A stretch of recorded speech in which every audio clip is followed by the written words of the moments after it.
প্রাণ খুলি, দিল মন উজাড় করি, হৃদয়ের সবটুকুন আবেগ আর অনুভূতিকে উচ্ছ্বাস করি, হৃদয়ের বদ্ধ কপাট উন্মোচন করে দিয়ে ইসলামের বলে বলিয়ান হয়ে, ইসলামের তেজে তেজিয়ান হয়ে আকাশ ও বাতাসকে মুখরিত করি, রাতের নিস্তব্ধতাকে ভঙ্গ করি, সিংহ শার্দুলের মতো আওয়াজ তুলি, পুরো সূচিত কণ্ঠে কণ্ঠের সাথে কণ্ঠ মিলিয়ে কালিমাতুশ শুকুর আদায় করে পুরো নিচ্ছে আলহামদুলিল্লাহ।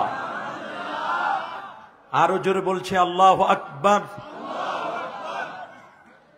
প্রিয় সুধী, আমরা আল্লাহ পাকের প্রশংসা করলাম। বলুন, আমরা প্রশংসা করলাম কার? আল্লাহ পাক রব্বুল আলামিন কি আমাদের প্রশংসার মুহতাজ? না, আমার আল্লাহ আমাদের প্রশংসার মুহতাজ, মুখাপেক্ষী নন। কবি বলেছেন, খোদা দর ইন্তিজারে হামদে মানিস্ত, মোহাম্মদ চশমে বরারা সানানিস্ত, খোদা মদ আফিরি মুস্তফা বস, মোহাম্মদ হামেদে হামদে খোদা বস। আল্লাহু আকবার বলে। আল্লাহ পাক রব্বুল আলামিন তিনি আমাদের প্রশংসার জন্য মুহতাজ নন। যদি আল্লাহর প্রশংসা পৃথিবীর কেউ না করে, তাতে আমার আল্লাহর কোনো যায় আসে?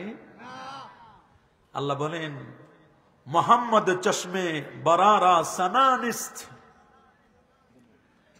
যদি আমার প্রশংসা কেবলমাত্র আমার হাবিব নূর নবী আকা মাওলা তাজদার মদিনা সুলতান মদিনা শামসুদ্দোহা বদরুদ্দোজা নূরুল হুদা সাহিবু কাবা কাউসাইনে আও আদনা ওয়া রাসূলুস সাকালাইন ইমামুল হারামাইন ইমামুল কিবলাতাইন ইমাম জাদ্দুল হাসান ওয়াল হুসাইন, যিনি ইয়াসিন, যিনি তাহা, যিনি মুজাম্মিল, যিনি মুদ্দাসসির, যিনি আহমদ, যিনি মুজতবা, যিনি মুস্তাফা, যিনি মুহাম্মদুর রাসূলুল্লাহ সাল্লাল্লাহু আলাইহি ওয়াসাল্লাম, তিনি একা যদি তার রবের প্রশংসা করেন, আমার আল্লাহ বলেন এটাই আমার জন্য যথেষ্ট।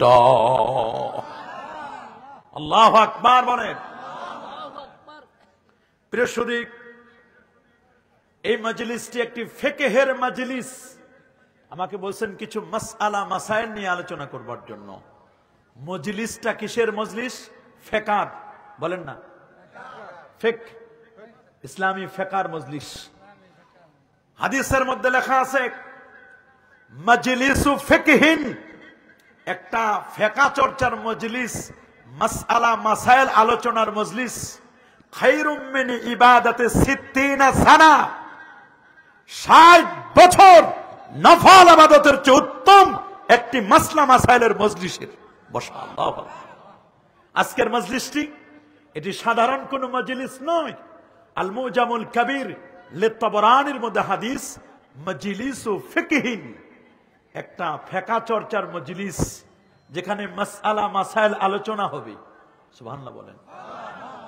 এটা খায়রুম মিন ইবাদাতি 60 সানা, 60 বছর নফল ইবাদত করলে যেমন সওয়াব পাবেন, একটা মাসলা মাসাইলের আলোচনার মজলিসে বসলে কিছু সময় কাটালে সেম সওয়াবটা, সেম রিওয়ার্ডস আল্লাহ তাআলা আপনার আমলনামায় লিখে দিবেন।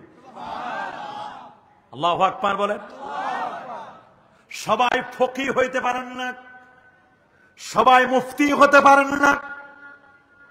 রাসূলুল্লাহ সাল্লাল্লাহু আলাইহি ওয়াসাল্লাম সহিহুল বুখারীর 66 নম্বর হাদিসে বলে দিয়েছেন, মান ইরিদিল্লাহু বিহি খায়রান ইফাক্কিহুহু ফিদ্দীন। আল্লাহ যার ভালাই চান, আল্লাহ যার কল্যাণ চান, আল্লাহ তাআলা তাকেই কেবলমাত্র দ্বীনের বুঝ, ফিকহ দান করেন। সবাই মুফতি হইতে পারে না, যদিও আমাদের সমাজে এখন সবাই মুফতি দাবি করে, বলেন না।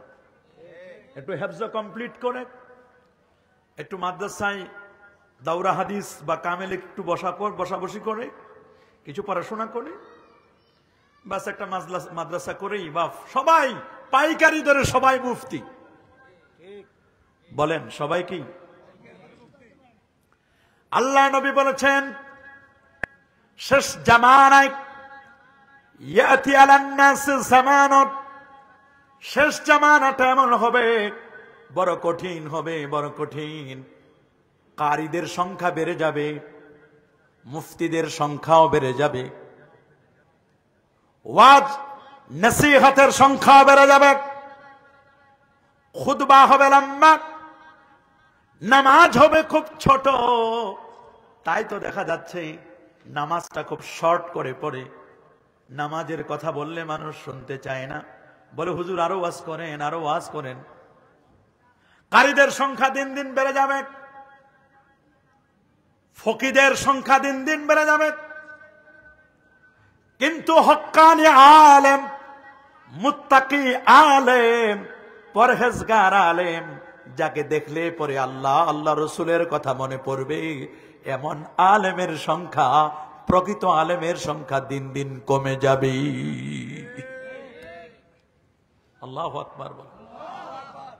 রাসূলুল্লাহ বলে দিয়েছেন ফকিহুন ওয়াহিদুন, একজন ফকিহ দ্বীনের সমজদার, একজন দ্বীনের বুঝমান ব্যক্তি, দ্বীন যে বুঝে, একজন মুফতি, একজন ফকিহ।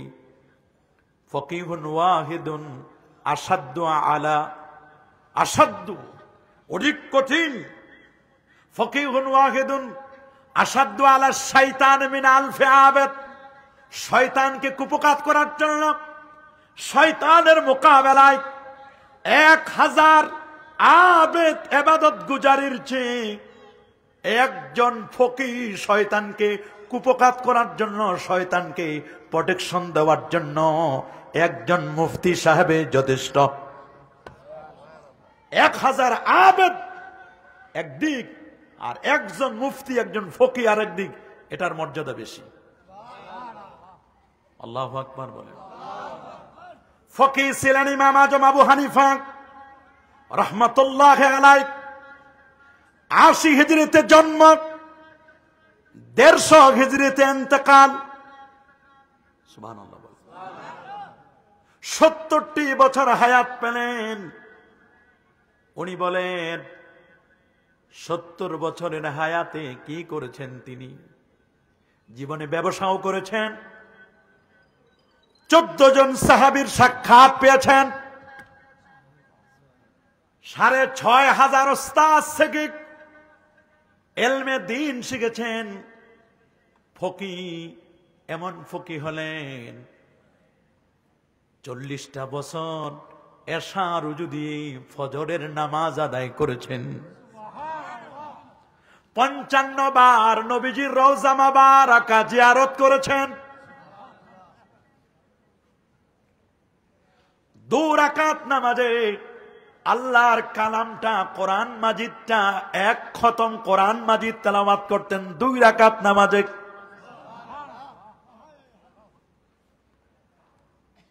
দুরাকাত নামাজে 1 খতম কোরআন মাজিদ তেলাওয়াতের পরে 2টো হাত উঠাই দিয়ে বলতেন, আনা আব্দুকা দঈফ, আমি তোমার দুর্বল বান্দা, কোনো আমল করতে পারি নাই, আমার এই সামান্য আমল তুমি আল্লাহ কবুল আর মঞ্জুর করে নাও। রাফিআন ইয়াদাই, 2টো হাত উত্তোলন করতেন। ফাতোয়া বোর্ডে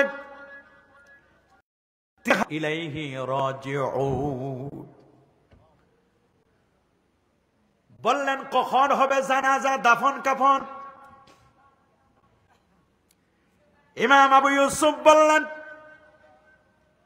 আমার ক্লাসের বাহিরে আমার উস্তাদ ইমাম আজম আবু হানিফা যখন ক্লাস নেন, ক্লাসের বাহিরে যদি জানাজা পড়াতে পারো, কাফন দাফন করাতে পারো, তবে মাইয়েতের বাবা হিসাবে আমি আবু ইউসুফকে তোমরা পাবে। কিন্তু ক্লাসের সময় যদি তোমরা আমার সন্তানের জানাজার সময় ঠিক করো, আমি আবু ইউসুফ জানাজায় আমি থাকতে পারবো না। সবাই হতভম্ব,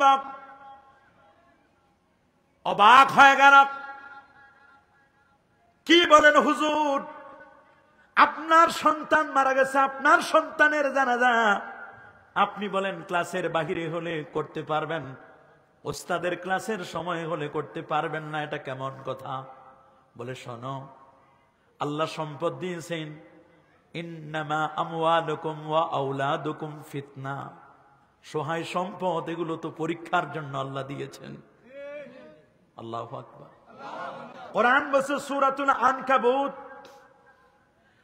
আলিফ লাম মিম আহসিবান নাসু আইয়ুতরাকু আইয়াকুলু আমান্না ওয়া হুম লা ইফতানুন। আলিফ লাম মিম আল্লাহু আ'লামু বিমুরাদিহি বিহি। আলিফ লাম মিমের অর্থ একমাত্র কেবলমাত্র আল্লাহ রাব্বুল আলামিনই অধিক জানেন, আমরা কেউ জানি না। একমাত্র যিনি জানেন তিনি হচ্ছেন আমার আল্লাহ। বলেন তিনি কে? আর একটু জোরে বলেন না, তিনি কে? আল্লাহ আল্লাহ আল্লাহ। তবে গত কয়েকদিন আগে নুরুল আনোয়ারে পড়ালাম, এগুলো হুরুফুল মুকাত্তাআত, কাটা কাটা অক্ষর, মুতাশাবিহ আয়াতের অন্তর্ভুক্ত। আল্লাহ যেমন জানেন ঠিক তেমনি ভাবে আল্লাহ রাসূলকেও আল্লাহ তাআলা জানাই দিয়েছেন। আর আমরা জানবো কিয়ামতের ময়দানে আলিফ লাম মিম ইয়াসিন হামিম এগুলোর অর্থ আমরা জানবো কিয়ামতের দিন হিসাব নিকাশের পরে আল্লাহ রব্বুল আলামিন এগুলোর ব্যাখ্যা আমাদের কাছে উন্মোচন করে দিবেন। আল্লাহ তাআলা সব মাকশুফ করে দিবেন, খুলে দিবেন। দুনিয়াতে আমরা কেউ জানবো ওয়ামা ইয়ালামু তা'বিলাহু ইল্লাল্লাহ ওয়ার-রাসিখুনা ফিল ইলমি ইয়াকুলুনা আমান্না বিহি। এই আয়াতগুলোর অর্থ কেবলমাত্র জানেন আল্লাহ, আর মানুষ যেটা আলেম ওলামা যারা জানেন এটা জানেন ধারণা প্রসূত। যেমন আলিফ লাম মিমের অর্থ কি? একজন বলছে আলিফে আল্লাহ, আর জিব্রাইল লিখতে যে শেষে লাম, এই লামে হলো জিব্রাইল আর মিম হলো মুহাম্মদ সাল্লাল্লাহু আলাইহি সাল্লাম। এটা ধারণা করে বলা হয় আলিফে আল্লাহ, লামে জিব্রাইল, মিমে মুহাম্মদ সাল্লাল্লাহু আলাইহি সাল্লাম। আল্লাহ তাআলা জিব্রাইলের মাধ্যমে মুহাম্মদ সাল্লাল্লাহু আলাইহি সাল্লামের কাছে এই কোরআন মাজিদটাকে ওহী করে দিয়েছেন। সুবহানাল্লাহ বলেন, আল্লাহু আকবার বলেন। কেউ বলেছেন আলিফ লাম মিম সিররুম মিন আসরারিল্লাহি তাআলা, এগুলো আল্লাহ পাকের গোপন ভেদ, এটা আল্লাহ জানেন আর তার দোস্ত জানেন, ওনারা দুইজনে জানেন। কেউ বলছেন এটা পাসওয়ার্ড, আল্লাহর কালামের এটা পাসওয়ার্ড। কখনো কখনো 1 ওয়ার্ড দিয়েছেন, কখনো 2 ওয়ার্ড, কখনো 3 ওয়ার্ড, কখনো 4 ওয়ার্ড, কখনো 5টা অক্ষর দিয়ে আল্লাহ তাআলা সিকিউরিটি কোড দিয়েছেন। এই সিকিউরিটি কোডের কি চাবিটা এটা আল্লাহ নিজের হাতে রেখেছেন। প্রয়োজন হলে তার দোস্তকে, বন্ধুকে এটা দান করেছেন, আমরা কেউ জানি না। আপনার মোবাইলের পাসওয়ার্ড আমি জানি, বলেন আমার মোবাইলের পাসওয়ার্ড আপনি জানেন? আমি যদি আপনারে বলে দিই তাহলে আপনি জানতে পারবেন। আল্লাহ বলেন গোটা কোরআনের সব জানবা। আলেমের এটাই পরীক্ষা, গোটা কোরআনের 30 পারার সব জানবা, কিন্তু আমি কতগুলো জায়গা রেড সিগন্যাল দিয়ে দিলাম সব জানো, কিন্তু এখানে জানতে পারবা না, এটাই পরীক্ষা। আলেম চাইবে আমি সব জানবো, সব জানবো। আল্লাহ বলেন সব জানতে পারবা, খালি এই জায়গায় জানতে পারবা না। আলিফ লাম মিম হা মিম ইয়াসিন তাহা এগুলো তুমি জানতে পারবে না, দেখি আমারটা মানো কিনা। এটা আল্লাহর পরীক্ষা। আল্লাহু আকবার বলেন। এই দুনিয়াটা এটা পরীক্ষার হল। বলেন দুনিয়াটা কি? সবাই বলেন, আরো জোরে বলেন। দুনিয়ার পরীক্ষার হলের স্টুডেন্ট যারা থাকে, ছাত্র যারা থাকে, সবার প্রশ্নপত্র এক। সবার প্রশ্নপত্র এক। কবরের প্রশ্নপত্র সবার এক, এবং আগে ভাগে ফাঁস। কবরের প্রশ্নপত্র আগে ভাগে কি? কিন্তু আল্লাহ রাব্বুল আলামিন এই দুনিয়াতে মুমিনদেরকে যে পরীক্ষা করবেন, এটা আল্লাহ পরীক্ষা নিচ্ছেন, কন্ট্রোলার আমার আল্লাহ পরীক্ষা নিচ্ছেন, আর রব্বুল আলামিন পরীক্ষা নিচ্ছেন, আমরা পরীক্ষা দিচ্ছি। প্রশ্নপত্র করেন আমার আল্লাহ, একজনের প্রশ্নপত্রের সাথে আরেকজনের প্রশ্নপত্রের কোনো মিল নাই। আছে? আল্লাহ তাআলা যে আমাকে কি দিয়ে পরীক্ষা করছেন এটা আমি জানি, আর আপনারা কেউ জানেন না। আমি জানি আর আল্লাহ জানে। উনি আছেন, আল্লাহ উনারে কি দিয়ে পরীক্ষা করেছেন এটা উনি জানেন আর আল্লাহ জানেন। উনিও জানেন না, উনি জানেন উনারে আল্লাহ কি দিয়ে পরীক্ষা করছে, আমি জানি না। এক একজনের প্রশ্নপত্র এক এক রকমের, চেহারা দেখতে খুব সুন্দর, কিন্তু খোঁজ নিয়ে দেখেন সুন্দর সব ঠিকঠাক আছে। খোঁজ নিয়ে দেখেন ওই লোকটার কিডনি একটা ড্যামেজ হয়ে গেছে, এটা আমি জানি না। আমাকে না বললে ওনার প্রশ্নপত্র আমি জানি না। এমনও দেখবেন সব ঠিক, বাড়ি আছে, গাড়ি আছে, নারী আছে, সব ঠিক। এসে বলে হুজুর 12 বছর হয়ে গেছে, বিয়ে করেছি, সন্তান হয় না। আল্লাহ তাআলা তাকে সন্তান না দিয়ে পরীক্ষা করতেছেন। এটা উনি না বললে কেউ জানে না। উনার পরীক্ষা যিনি নিচ্ছেন আল্লাহ জানেন আর উনি জানেন। সুবহানাল্লাহ বলেন। উনাকে যদি জিজ্ঞেস করে আপনার কি সমস্যা, বলে হুজুর আর বলবেন না, কি যে সমস্যা আল্লাহ ভালো জানেন আর উনি জানেন। উনারে জিজ্ঞাসা না করলে বলতে পারবো না আমরা উনার কি পরীক্ষা চলতেছে। আল্লাহ কাকে যে কোনটা দিয়ে পরীক্ষা করেন একমাত্র জানেন আমার আল্লাহ। তবে যারা ইমানদার, ইমানদার ব্যক্তি পরীক্ষার সম্মুখীন হবে। বলেন ইমানদার ব্যক্তি পরীক্ষা। সাইয়্যিদুনা ইব্রাহিম খলিলুল্লাহ 1 নয় 2 নয় 30টা পরীক্ষায় তিনি অবতীর্ণ হয়েছিলেন। প্রত্যেকটা পরীক্ষায় তিনি গোল্ডেন A+ পেয়ে তিনি খলিলুল্লাহ হয়েছেন। প্রত্যেকটা পরীক্ষায় তিনি পাশ করেছিলেন। وَإِذِ ابْتَلَى إِبْرَاهِيمَ رَبُّهُ بِكَلِمَاتٍ। ইব্রাহিম নবীকে পরীক্ষা করেছিলেন কে? আল্লাহ। আমার নবীকে আল্লাহ পরীক্ষা করেন নাই? কাকে কি দিয়ে পরীক্ষা করবেন এটা একমাত্র জানেন কে? আল্লাহ। আমরা কেউ জানি? কেউ জানি না। আমার দেখতেছেন কত সুন্দর, আমি আসছি কথা বলতেছি, কিন্তু আমার মনের জ্বালা যে কি এটা কি আপনারা কেউ বলতে পারবেন? বলেন, কেউ বলতে পারবেন না। অথচ আমি তো জানি, আমি জানি আমার আল্লাহ জানে। বলেন আমি জানি আর আমার আল্লাহ জানেন। আমার আল্লাহ পরীক্ষা করতেছেন কিভাবে এটা একমাত্র আল্লাহ জানে আর আমি জানি। আমার প্রশ্নপত্র আল্লাহ করছে। কি প্রশ্নপত্র করছে? আমারটার সাথে আপনারটার মিল নেই। বলেন, আর এমনি পরীক্ষার হলে যান সবার প্রশ্নপত্র এক, কবরে যাবেন সবার প্রশ্নপত্র। কিন্তু এখানে যারা আছি একজনের প্রশ্নপত্রের সাথে আরেকজনের প্রশ্নপত্রের মিল নাই, সবার আলাদা আলাদা প্রশ্ন। আল্লাহু আকবার। যেই কলেজে, যেই স্কুলে, যেই লেভেলে পরীক্ষা বেশি হয় ওই ছাত্রটা ভালো রেজাল্ট করে, ভালো পড়াশোনা করে। যেই মুমিনকে আল্লাহ বেশি পরীক্ষা করেন ওই মুমিন আল্লাহর কাছে তত দামি। আল্লাহু আকবার বলেন।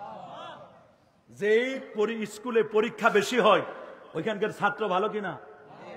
বলেন না ভালো না? যেই মুমিনকে আল্লাহ বেশি পরীক্ষা করেন এই মুমিন আল্লাহর কাছে তত বেশি দামি।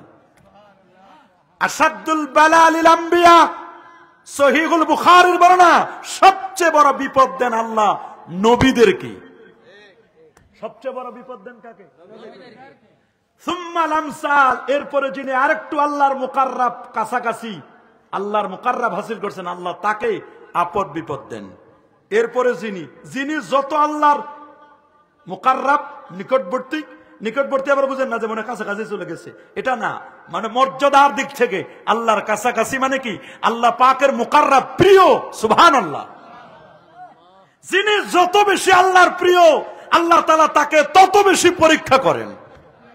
কাফের, বেদিন, বেঈমানের কোনো পরীক্ষা নাই, ওরা পরে আর মরে। কিসের মতো? ধান ক্ষেতের মতো। ধান গাছের যদি একবার পড়ে যায় ওটা কি আর উঠে? রুকু সেজদা না, ওটা ডাইরেক্ট রুকু না, ওটা ডাইরেক্ট সেজদায় চলে যায়। ধান গাছ ডাইরেক্ট ওইটা পড়লে আর উঠে। কিন্তু পাট গাছ ওটা কায়দ হয়, শুয়ে পড়ছে, মনে করবেন একটা সেজদায় চলে গেছে, শুয়ে পড়ছে। পরের দিন দেখবেন যে সূর্য উঠার পর 10টার মধ্যে কোমর সোজা করে আবার দাঁড়ায় গেছে। আল্লাহু আকবার বলেন। মুমিন হবে পাট গাছের মতো। আল্লাহু আকবার। ঝড় হবে, তুফান হবে, আপদ হবে, বিপদ হবে, ঘর বাড়ি আগুন লাগবে, ছেলে মারা যাবে, মেয়ে মারা যাবে, ব্যবসায়িক লস হবে, জটিল কঠিন রোগ হবে, আইসিইউতে থাকবে, লাইফ সাপোর্টে থাকবে, ওইখান থেকে বের হয়ে বছরের পর বছর বাঁচবে। আল্লাহু আকবার বলেন। তবে বিপদের সবচেয়ে বড় হাতিয়ারটার নাম ধৈর্য। বলেন বাজান কি নাম? হ্যাঁ বলেন কি নাম? আরো জোরে সবার মুখে। বিপদের সবচেয়ে বড় হাতিয়ারের নাম কি? আল্লাহু আকবার। সবচেয়ে বড় হাতিয়ারের নাম ধৈর্য। লাগবে কি লাগবে? ধৈর্যের কথা একটু বলবো। কেমন ধৈর্য? ইমাম আজম আবু হানিফার কথা যেহেতু বলছি উনারটাই বলি। 580 কিলোমিটার দূর থেকে এক লোক আসছে ইমাম আজম আবু হানিফার কাছে একটা মাসআলা জানার জন্য। কি শিখার জন্য? বলেন আরো জোরে। মাসআলা শিখার জন্য। একটা মাসআলা। সুবহানাল্লাহ বলেন। সবাই বলছে অমুকে উত্তম, অমুকে উত্তম, অমুকে উত্তম, অমুকের ধৈর্য বেশি, অমুকের ধৈর্য বেশি। এই লোকটা বলছে যে না, ইমাম আজমের ধৈর্য সবচেয়ে বেশি সমসাময়িক যুগের। বলে তাহলে একটা মানুষের ধৈর্য কতটুকু আছে এটা বুঝার একটা সিস্টেম আছে। বলে কি? বলে উনারে শুধু চেতাই দিবেন, রাগ করাবেন। কথা বলেন না? আমার যদি 4-5 বার মাইকটা খারাপ করে দেন, এসে যদি কানে কানে কান পরা দেন, মেজাজটা খারাপ হবে কিনা? তখন বোঝা যাবে যে হুজুরের সালি সাহেবের ধৈর্য কেমন। বলেন বলেন। এমনি তো বুঝেন কত সুন্দর, কিন্তু খালি মাইকটা খারাপ করে দেখেন খালি কেমন, আমার ধৈর্য কতটুকু আছে। বলেন না? ইমাম আজম আবু হানিফা রহমতুল্লাহ আলাই পুরো রাতটা 3টা ভাগে কাটাইতেন। বলেন বাজান কয় ভাগে? 1 ভাগ মায়ের খেদমতে, 1 ভাগ ইবাদতে, আল্লাহর ইবাদতে, আরেকটা ভাগ মাসআলা মাসাইল চর্চায়। সারা রাত জেগে জেগে এই কাজ করতেন। দিনের বেলায় জোহরের নামাজের পরে একটু কাইলুলা করতেন, একটু ঘুম না, 10 মিনিট 15 মিনিটের জন্য একটু বিশ্রাম নিতেন। সুবহানাল্লাহ। তো উনি জোহরের নামাজের পরে একটু খাওয়া দাওয়া করে কাইলুলা করছে, একটু বিছানায় শুইছে। পাথরের তৈরি, কুফা নগরীতে, বাগদাদ কুফায় ওনার বাসা।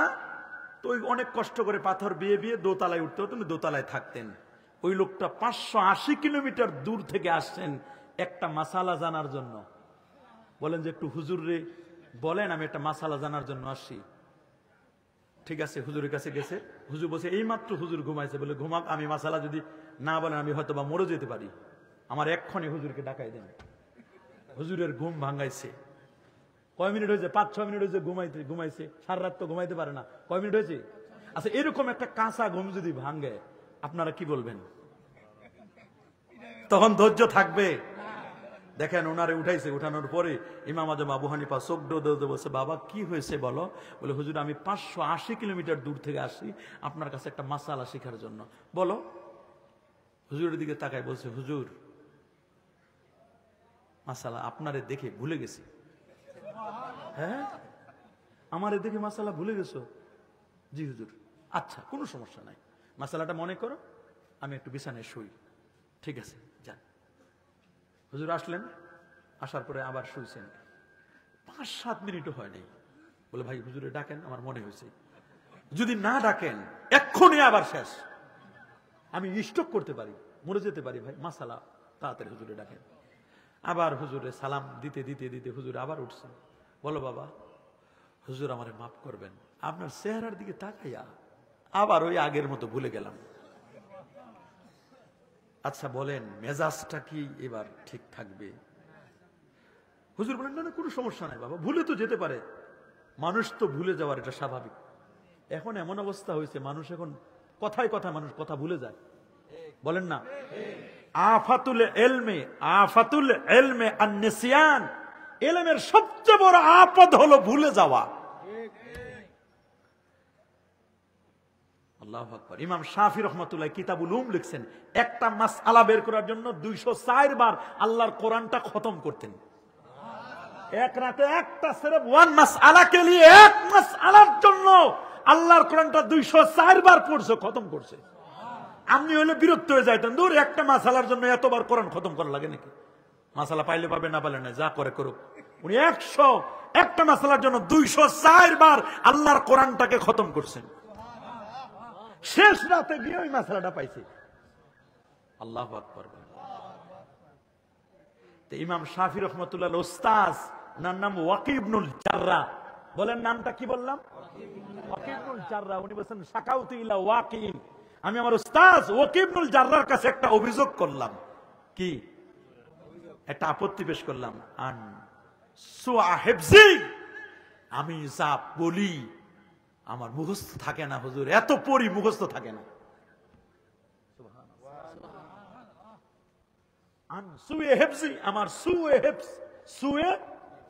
আমার হেফজ শক্তি ভালো না, যা পড়ি হুজুর এই এমনি পড়ি একদিক দিয়ে বের হয়ে যায়। কেমনে বের হয়ে যায় আমিও জানি না।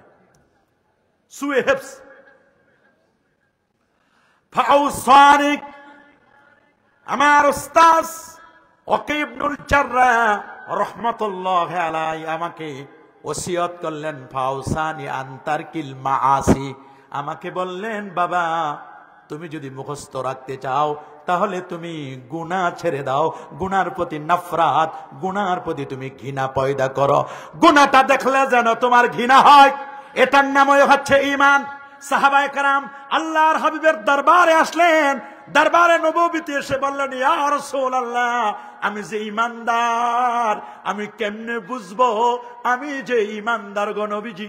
ঈমান মাপার কোন যন্ত্র আছে নাকি?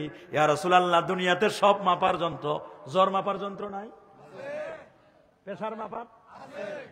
ডায়াবেটিস মাপার আছে? নাই? আছে। পানি মাপার আছে? তেল মাপার আছে? ধান চাল গ্যাস মাপার আছে? সব মাপার জিনিস আছে, ঈমান মাপার জিনিস নাই? আছে। রাসূলুল্লাহ দিয়েছেন ঈমান মাপার জিনিস। ঈমানটা আমার আছে হুজুর কেমনে বুঝবো? আল্লাহ নবী বলেন, আরে আমার সাহাবী শুনে নাও, ইজা সাররাতকা হাসানাতুকা ওয়া আসাআতকা সাইয়্যাতুকা ফাআনতা মুমিন। আল্লাহু আকবার। নবীজি বলেন, শোনো শোনো শোনো, যখন দেখবে দ্বীনি কাজ, ভালো কাজটা দেখলে হৃদয়টা আনন্দিত হয়, মনটা সায় দেয়। ভালো কথা শুনলে, দ্বীনের কথা শুনলে মনটা সায় দেয়, করতে মন চায়। আর যখন দেখবে খারাপ কাজ, গান, বাদ্য, ঢোল, তবলা, একতারা, দোতারা, সেতারা, আউল, বাউল, ফাউল, জেনা, বেবিচার, মদ, জুয়া, গাজা, ইয়াবা, বাবা, হিরোইন, ফেন্সিডিল, সবগুলো যত অন্যায়, এগুলো যখন দেখবে মনটা সায় দেয় না, অন্তরে ঘৃণা জন্ম হয়। ভালো কাজের কথা শুনলে, ওয়াজের কথা শুনলে, নামাজের কথা শুনলে, দিনদারির কথা শুনলে, জিকিরাজকারের কথা শুনলে মনটা খুশি লাগে। আর অন্যায় দেখলে মনটা খারাপ লাগে। বুঝতে হবে তোমার সিনাই ঈমান মজবুত। আল্লাহু আকবার। এটা ঈমান মাপার যন্ত্র, কোন হুজুরকে জিজ্ঞেস করার দরকার নাই। সাল নাফসাকা, আপনি আপনার অন্তরকে জিজ্ঞেস করেন,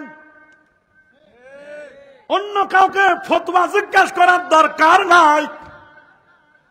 ওয়াকি ইবনুল জাররাহ বলেন, বাজার আমার প্রিয় শাগরিদ, গুনাহ ছেড়ে দাও, গুনাহ ছেড়ে দাও।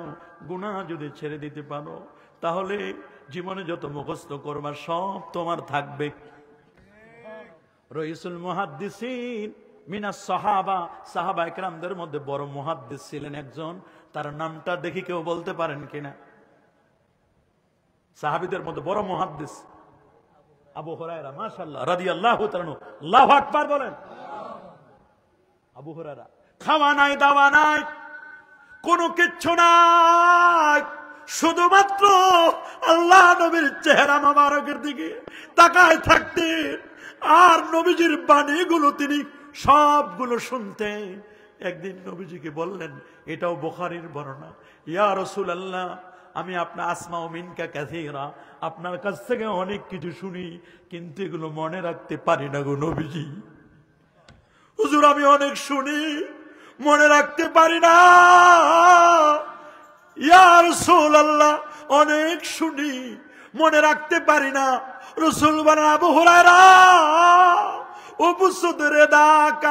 রে আবু হুরায়রা, তোমার গায়ে যে চাদরটা আছে, কাপড়টা আছে, চাদরটা বিছায় দাও। আবু হুরায়রা বলেন, গায়ের চাদরটা খুলে রাসূলুল্লাহর সামনে এইরকম করে বিছায় দিলাম। আল্লাহর নবী কি যেন পরে পরে পরে পরে ফু দিল, ফু দিয়ে ছেড়ে দিল। আমারে বলে, আবু হুরায়রা, চাদরটা এবার গায়ে দাও। আল্লাহর কসম, আল্লাহ, আবু হুরায়রা বলেন, নবী কি যেন পরে ফু দিল। চাদরটা যখন গায়ে দিলাম, মরণের আগে আর একটা অক্ষর, একটা মিনিটের জন্য আমি ভুলি নাই। কি দিলেন, কি দিলেন, কি দিলেন, এমন ফু দিলেন, এমন ফু। অনেকে বলে ফু নাই রে, ফু নাই, ফু নাই, বলে ফুর দরকার নাই। অনেকে বলে ফু লাগে না। এ বাবা, আল্লাহর ওলিদের ফু আছে না নাই? ফু দিয়ে সন্তানও হতে পারে, এমন ফু। মরিয়ম আলাইহিস সালাম, ঈসা নবীর, বলেন বলেন বলেন বলেন, ঈসা নবীর মারিয়াম আলাইহিস সালাম ছোট্ট ছোট্ট সোনামণিদেরকে কোলে নেয়, পাখির বাচ্চাগুলো করে নেয়, বিড়াল কোলে নেয়, আদর করে মায়া করি। আমার আল্লাহর এত মায়া, আমার আল্লাহর এত দয়া। বাচ্চাগুলোর যখন কোলে নেই, মারিয়ামের এত মায়া লাগে। মারিয়াম জানে, আমার তো জীবনে সন্তান হবে না, আমার তো বিয়ে না, আমার তো স্বামী নাই। জিবরিল আমিন কে আল্লাহ পাঠায় দিলেন, জিবরিল যা, মারিয়ামকে বল তোর একটা সন্তান হবে। মারিয়াম বলে, কি বলো তুমি? ওয়ালাম ইয়ামসাসনি বাশার, কেমনে হবে? আমারে তো কোনো পুরুষ মানুষ স্পর্শ করে নাই। পুরুষের স্পর্শ ছাড়া, পুরুষের সাথে সংসার করা ছাড়া, পুরুষের সংস্পর্শে ছাড়া সন্তান হয়, এটা অসম্ভব। এটা কেমনে হবে? জিবরিল আমিন বলেন, আল্লাহ বলছে হবে। কই মরিয়ম এবার বিশ্বাস করছে, যদি আল্লাহ বলছে হবে তাহলে হইতেও পারে। পৃথিবীর বিজ্ঞান বলে হবে না, আল্লাহ বলে হবে। কার কথা রাইট? পৃথিবীর বিজ্ঞান বলে ছেলে হওয়ার জন্য ক্রোমোজোম লাগে। নারীর ক্রোমোজোম ডাবল এক্স, পুরুষের ক্রোমোজোম এক্স এবং ওয়াই। পুরুষের এক্স, নারীর এক্স, 2 এক্স মিলে হবে মেঘ। নারীর এক্স, পুরুষের ওয়াই, এক্স আর ওয়াই দুটো মিলে সন্তান হবে ছেলে। আল্লাহু আকবার। পুরুষের এক্স আর নারীর এক্স, 2 এক্স মিলে হয় মেয়ে। পুরুষের ওয়াই, নারীর এক্স, এক্স প্লাস ওয়াই মিলে সন্তান হয় ছেলে। আল্লাহ বলেন, এক্স আছে, ওয়াই তো নাই। মরিয়মের এক্স আছে, পুরুষ নামক ওয়াই নাই। পৃথিবীর এমব্রিওলজিস্ট যারা, ভ্রূণতত্ত্ববিদ যারা, তারা বলবে রে, ওয়াই ছাড়া কোনোদিন সন্তান হয় না। আমার আল্লাহ বলেন, বাপ ছাড়াও সন্তান হয়, যদি আমি আল্লাহ দেই তাহলে হবে। জিবরিল আমিন আসলেন মারিয়ামের সামনে, বলে, মারিয়াম মুখটা হা করো। সুবহানাল্লাহ বলে। জিবরিল যত কাছে আসে, মরিয়ম তত পিছনে সরে যায়। এ মরিয়ম, সরে যাস না। তুমি যেটা আশঙ্কা করো, ভয় করো যে আমি মনে হয় তোমারে ধরবো, ওইগুলো শাহওয়াত আমার নাই। আমরা ফেরেশতা, আল্লাহর হুকুম পালনের জন্য ব্যস্ত। সুবহানাল্লাহ। আমার নিয়ে এত টেনশন করো না, তোমার সাথে আমি খারাপ কিছু করব না, খালি মুখটা হা করো। মুখটা হা করছে। জিবরিল আমিন আল্লাহর নির্দেশে একটা ফু দিছে, বসে চুপ, আর কথা বলবে না। 3 দিন, কয় দিন? 3 দিন পরে পেটের মধ্যে দেখে নড়াচড়া করে। অবাক হয়ে গেলাম। মারিয়াম আলাইহিস সালাম, কিসের? মারিয়ামের পেটে যেটা আসলো ওইটা কি দিয়া? মাশাআল্লাহ। কি কি কি কি? আরে যারা বলেন কি? ফু ফু ফু। মাত্র 5-6 মিনিট হয়েছে। হুজুর বললেন, বাবা যাও, আবার মনে করো, আমি একটু ঘুমাই। আমার তো আধা ঘন্টা একটু ঘুমা দরকার। দোতলা বিল্ডিং এ আবার উঠে, কষ্ট করে উঠে শুধু ঘুম দিছে, 3 মিনিটও হয় নাই। আবার বলছে, ভাই, হুজুরের খাদেমকে বলছেন, হুজুর রে জাগান, 580 কিলোমিটার দূর থেকে আসছি, মাসালা যদি না শিখে মরে যায় তাহলে আফসোস থাকে যাবে। ডাকেন ডাকেন ডাকেন, হুজুরে ডাকেন। ডাকছে হুজুর রে, হুজুর উঠেন। হুজুর আবার চোখ ডলতে ডলতে আসছে, বলো বাবা। হুজুর বলছেন, হুজুর, ওই লোকটা বলছেন, হুজুর আমি তো মাসালা জানতে আসছি, মাসালাটা মনেও আছে, কিন্তু মাসালাটা একটু জটিল। মাসালাটা কি বলেন? আচ্ছা, যত বড় জটিল মাসালা হোক ইমাম আজম পারে না? পারে কি না? নিয়ম হলো না পারলে কোন মাসালা যদি না জানি বলতে হবে আল্লাহু ওয়া রাসূলু আলাম, আল্লাহ এবং আল্লাহর রাসূলই ভালো জানেন। আমরা তো না পারলে গজামিল দিয়ে দিই, এটা ঠিক নয়। গজামিল দেওয়া যাবে, আমরা না পারলে গজামিল দিয়ে একটা নিয়ে একটা বুঝাই দিয়ে পাবলিক তো যা হয় হবে। নাউজুবিল্লাহ বলেন। ইমাম মালিক ইমাম দারুল হিজরা, আল্লাহু আকবার, মুয়াত্তার লেখক ইমাম মালিক ইমাম দারুল হিজরা মদিনা শরীফের ইমাম ছিলেন। সুবহানাল্লাহ, আল্লাহু আকবার বলেন। উনি মদিনা শরীফে কোনোদিন জুতা পায়ে দিয়ে হাঁটেন নাই, দোতলা বিল্ডিং এ উঠেন নাই, মদিনার হেরেমের মধ্যে কখনো বাথরুম করে নাই। বাথরুমের প্রয়োজন হয়েছে হেরেমের বাহিরে গিয়ে এক পা হেরেমে আরেক পা হেরেমের বাহিরে বাথরুম করে পাক সাফ হয়ে ওযু করে হেরেমের ভিতরে মুহূর্তের মধ্যে ঢুকে গেছেন। আল্লাহু আকবার বলেন। কত বড় মুআদ্দাব ছিলেন ইমাম মালিক। সুবহানাল্লাহ, সুবহানাল্লাহ। এত বড় আশিক রাসূল ছিলেন ইমাম মালিক রাহমাতুল্লাহ আলাইহি। উনি বলেছেন মান তাফাক্কাহা ওয়া লাম ইয়াতাসাওয়াব, যে ইলমে ফিকহ শিখলো ইলমে তাসাউফ শিখে নাই, ওকে বলে দাও ফাকাত তাফাসসাকা, মিয়া তুমি ফাসিক। ওয়া মান তাসাওয়াফা, যে ইলমে তাসাউফ শিখছে ওয়া লাম ইয়াতাফাক্কা, শরীয়ত শিখে নাই, ফিকহ লয়ে আছে, মুফতি হইছে, মারিফতের ধার ধারে না, পীর মুরিদের ধার ধারে না, এরকম আছে না নাই? মুফতি বড় কিন্তু ফিকহ শিখছে, তাসাউফ, মারিফত, তরিকত, জিকির, আজকার, তাসবিহ, তাহলিল, মুরাকাবা, মুশাহাদা, 10 লতিফা, আরে কাদরিয়া, চিশতিয়া, মুজাদ্দিদিয়া, নকশবন্দিয়া, সারওয়ার্দি শো, যে কোনো তরিকা ধার ধারে না, বলে দিছে ওকে বলে দাও ফিকহ শিখছো মারিফত শিখো নাই, ফাসিক। বলেন ফাসিক কি? আরো জোরে। যত বড় হুজুর হোক, যত বড় মুফতি হোক, যত বড় ইমাম হোক, যত বড় মুহাদ্দিস হোক, যত বড় শাইখুল হাদিস হোক, মারিফত চর্চা করে নাই, শুধু ফিকহ শিখছো, ফাসিক। বলেন কি? ওয়ামান তাসাওয়াফা, আর জেল মে মারিফত শিখলো, মারিফত আছে না, মারিফত টুং টুং টুং টুং টুং টুং, এমন মারিফতের ফকির আছে নামাজ রোজার ধার ধারে না, পানি প্রসাব করার পরে পানিও নাই কিনা তাও সমস্যা। আবার কত ল্যাংটা বাবাও আছে না নাই? আরো যারা বলেন আছে না নাই? এমন বহু ল্যাংটা বাবাও আছে বলে ওর ভিতরে মাল আছে। মাল কি আছে তা তো দেখাই দিচ্ছে, মালটা আর কি আছে তা তো দেখাই দিল। তো ওইখানে যাওয়ার আর কি দরকার? যার মধ্যে ফরজের কোনো খবর নাই, কির মাল আছে তা তো দেখতেছে। ওইখানে মানুষ হুড়মুড় করে খায়, লাল সালু গুড়াই দিছে, লাল পতাকা, রেড সিগন্যাল, বিপজ্জনক, ওই তো বিপদে আছে, তুমি যাই আরো বিপদ বাড়াই দিচ্ছ।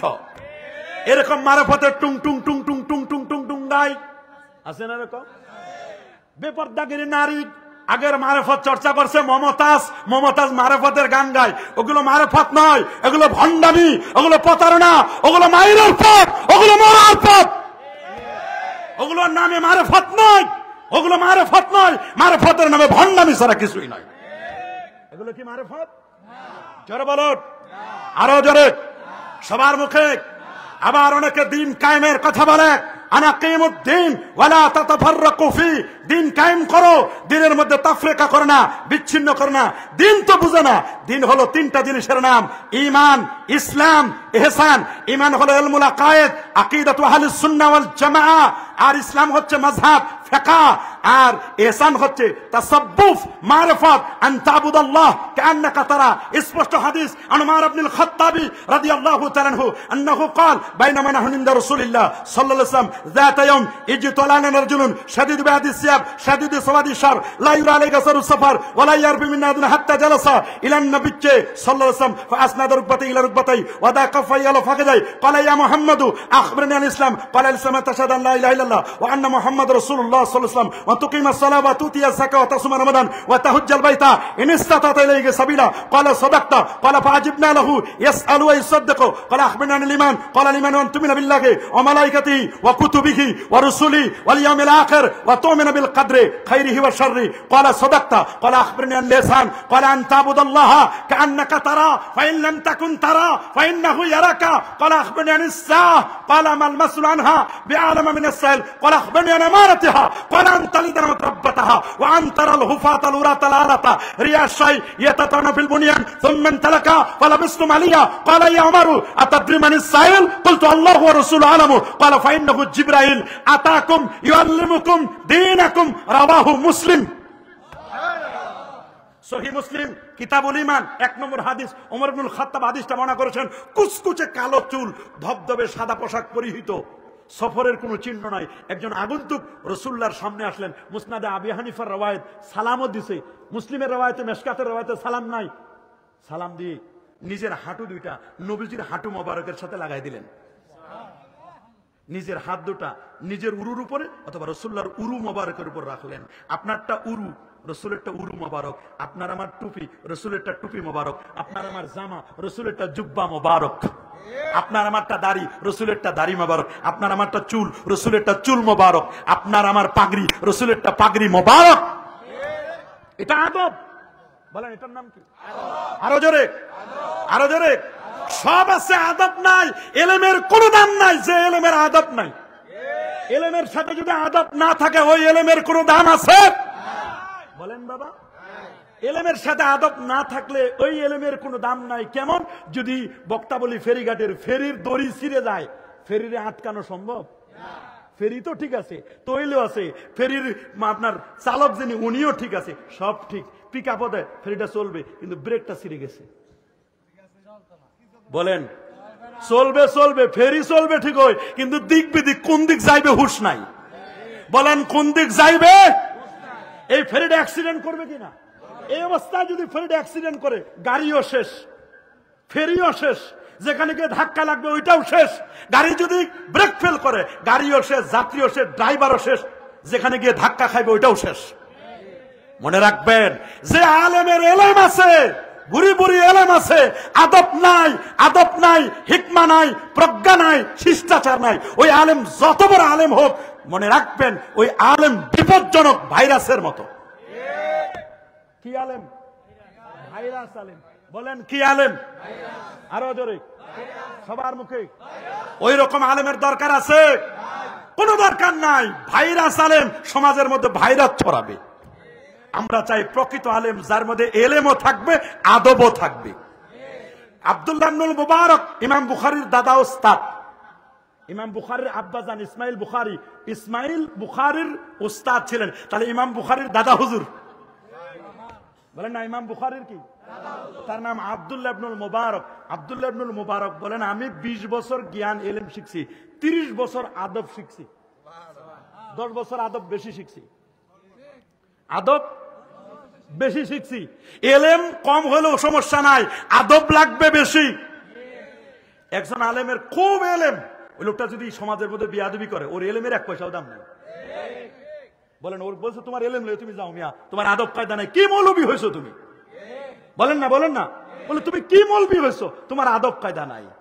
ইমাম আজম দেখেন, ওনারে 3বার ঘুম ভাঙাইছে। কয়বার? 3বার ঘুম ভাঙানোর পরে বলছে, বাবা বলো। মনে আছে? জি হুজুর মনে আছে। মাসালাটা একটু কি? হ্যাঁ, মাসালাটা কি? বলে আচ্ছা বাবা, সমস্যা নাই, জটিল হোক কঠিন হোক বলো, সমস্যা কি? বলে হুজুর বলবো মাসালাটা, রাগ করবে না তো? না, রাগ কেন করবো? বলে হুজুর একটু জটিল। বলে আচ্ছা বলো, জটিল কি হয়েছে বলো। হুজুর আমরা যে বাথরুম করি, বলে হ্যাঁ করি, বাথরুম করি না আমরা? বাথরুম যে করি হুজুর, এই বাথরুম যে করি, আমরা যে মল ত্যাগ করি, এইটা হুজুর টক না মিষ্টি? খালি এইটা বললেই হবে। হুজুর চিন্তা করছে রে, 3বার ঘুম ভাঙাইলো। কয়বার? 3বার ঘুম ভাঙানোর পরে মাসালা জিজ্ঞেস, তা বলে খুব জটিল কঠিন। তা আবার জিজ্ঞেস করছে যে আমরা যে মল ত্যাগ করি বাথরুম, এটা টক না মিষ্টি? হুজুর বলছে যে বাবা, বাথরুম যেটা আমরা করি, এটা 2টা সিস্টেম আছে। একটা আছে শুকনা মানে তাজা, আর একটা আছে বাসি। তুমি কোনটার জিজ্ঞেস করছো? হুজুর 2টার উত্তর দেন, বাসিটারও উত্তর দেন আর তাজাটার উত্তর দেন। হুজুর বলছে যে যেটা তাজা মল, তাজা পায়খানা যেটা, বলছে যে এইটা মিষ্টি, আর যেটা শুকনা অনেক দিন হয়ে গেছে এইটা টক। তা জিজ্ঞেস করছে, হুজুর বিয়াদবি মাফ করবেন, আপনি কি খাইয়ে দেখছেন? আচ্ছা বলেন, এরপর রাগ আর থাকে? ধৈর্য কারে বলে তখন দেখাই দিতেন। আমি হলে তো ফাটাস করে মারি দিতাম এক সর। কথা বলেন না? বেটা 3 বার ঘুম ভাঙাইছো, তাও আবার কইছো জটিল মাসালা। এগুলো বলার পরে এখন নিয়ে এসে এই মাসালা, বাথরুমের মাসালা লইছো, কাম পাও নাই কোনো। বুহানিফা বুদ ইমামে বাসাফা আসরাজে উম্মতানে মুস্তাফা সাহেব বুশবু ইউসুফ কাজী শুদা ওয়াজ মুহাম্মদ জুলমেনান রাজি শুদা। হুজুর বলছে, বাবা খাই দেখা লাগে না, সব জিনিস কি খেয়ে দেখার লাগে? তো হুজুর না খাইলে কেমনি বুঝলাম টক না মিষ্টি? সুবহানাল্লাহ, আল্লাহু আকবার। যদি আপনি নাই খান তাহলে বুঝলেন কেমনে? হুজুর বলছে, বাবা এটা আমি গবেষণা করছি মাছির উপর। এবার তো আরো কঠিন হয়ে গেল, হুজুর মাছি দিয়ে কেমনে গবেষণা করলেন? সুবহানাল্লাহ বলেন। কি দিয়া? কয়, বাবা শোনো, মানুষ যখন মল ত্যাগ করে তখন মাছি ভ্যান ভ্যান ভ্যান ভ্যান করে সিগন্যাল দিয়ে আসে বাথরুমে বসে কিনা। মাছির বৈশিষ্ট্য হলো মাছি কোনোদিন টক জাতীয় জিনিসে বসবে না, মিষ্টি জাতীয় দ্রব্যের উপর বসে। মাছি সবসময় মিষ্টির দোকানে বসে, বলেন। তবে সব মাছি সমান না। একটা হলো মাছি, আর একটা সাথে লাগাই দেন মৌ, তাহলে কি হলো? মৌমাছি। একটা হলো মাছি আর একটা কি? বলেন, মাছি আর পার্থক্য আছে না নাই? বলেন, মাছি আর মৌমাছি পার্থক্য আছে না নাই? মাছি যেটা ওটা সব জায়গায় বসে, ওটা মাছি যেটা ওইটা বাথরুমে বসে, আবার মিষ্টির দোকানে পাবেন। কিন্তু মৌমাছি যেটা ওইটা মিষ্টির দোকানে পাবেন, কোনোদিন বাথরুমে পাবেন না। মৌমাছি কি বাথরুমে বসে? মৌমাছি স্ট্যান্ডার্ড। বলেন, মৌমাছি ওটা স্ট্যান্ডার্ড, ওটা সব জায়গায় পাবেন না। ওটারই ওটা ভালো ভালো জায়গায় বসে, ফুলে। বলেন কিসে? ফলে। হ্যাঁ, মৌমাছি বসে কোন জায়গায়? ফুলে। আর মাছি বসে বাথরুমেও পাওয়া যায় মাছিরই। বাথরুমে যখন মাছি যায় অনেক সময় জুতার বাড়ি খায়, জুতা দিয়ে পিটায়। বলেন না, কি দিয়া? যখন ডাইনিং রুমে মাছি যায় তখন ওরা ব্যাট দিয়ে শট খায়, আছে না? ওটাও মার খায়। মাঝে মধ্যে মা খালা যেগুলো ঝাড়ু দিয়ে পিটায় মাছি দিয়ে, ঝাড়ুর বাড়ি খায় কে? কিন্তু মৌমাছি, আল্লাহ রাব্বুল আলামিন মৌমাছির নামে একটা সূরা দিলেন। আল্লাহর কালামে সূরাতুন নাহল, আল্লাহ মৌমাছির নামে সূরা দিলেন। নবীজি বলেন 4টা প্রাণী মারবে না, তার মধ্যে একটা হলো মৌমাছি, তুমি মারবে না। আল্লাহু আকবার। মৌমাছি মারা, বলেন না, মৌমাছি মারা, ব্যাঙ মারা যাবে না। ব্যাঙ মারা, মৌমাছি মারা, হুদহুদ পাখি মারা। আর রক্তচোষা একটা আছে, ওইটাকেও নবীজি মারতে নিষেধ করেছেন, ওইটাও মানুষের উপকার করে। 4টা প্রাণী মারতে নবীজি কি করছেন? আল্লাহু আকবার। সবাই বলেন আল্লাহু আকবার। কোরআনে আল্লাহ বলছেন, ওয়াওহা রাব্বুকা ইলান নাহলি أن اتخذي من الجبال بيوتا ومن الشجر ومما يعرشون ثم كلي من كل الثمرات فاسلكي سبل ربك ذللا يخرج من بطونها شراب مختلف ألوانه فيه شفاء للناس। ছোট করে বুঝাই দিই। ছোটকালে আমরা মৌমাছির কবিতা পড়ছেন না?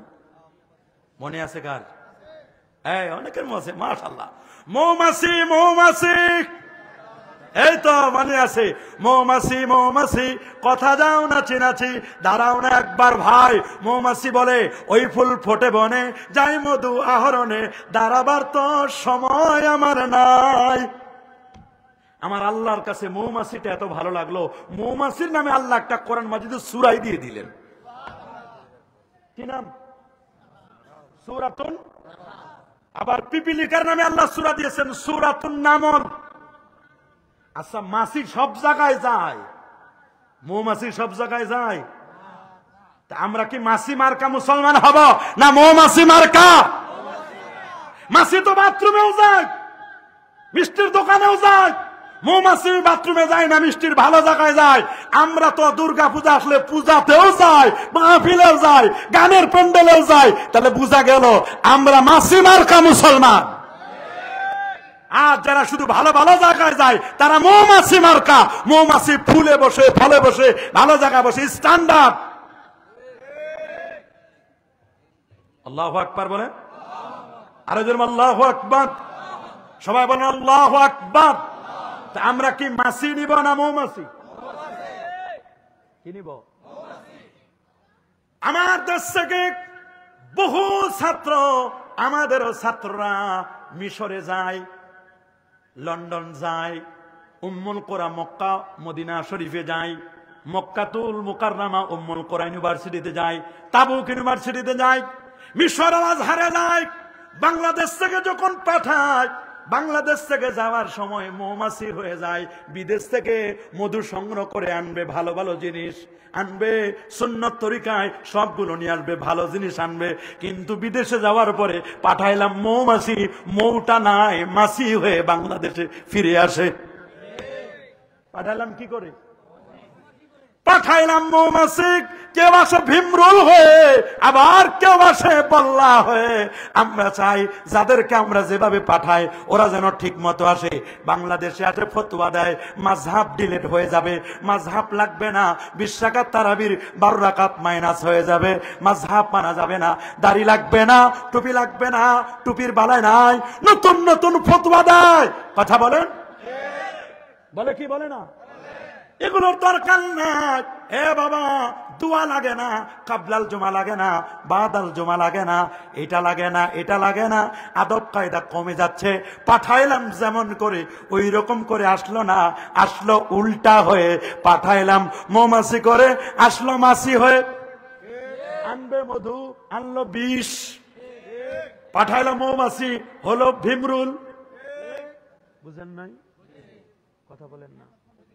বিদেশে যাওয়ার সময় বাবার কাছে দোয়া নেয়, মার কাছে দোয়া নেয়, ভাইয়ের কাছে দোয়া নেয়, মসজিদে দাঁড়াইয়া দোয়া নেয়, আলেম ওলামাদের কাছে দোয়া নেয়, এলাকার ইমাম সাহেব হুজুরের কাছে দোয়া নেয়, এলাকার মুরব্বীদের কাছে দোয়া নেয়, সবার কাছে দোয়া নেয়। ব্যাগ ভরে ভরে দোয়া নিয়ে গেল বিদেশে।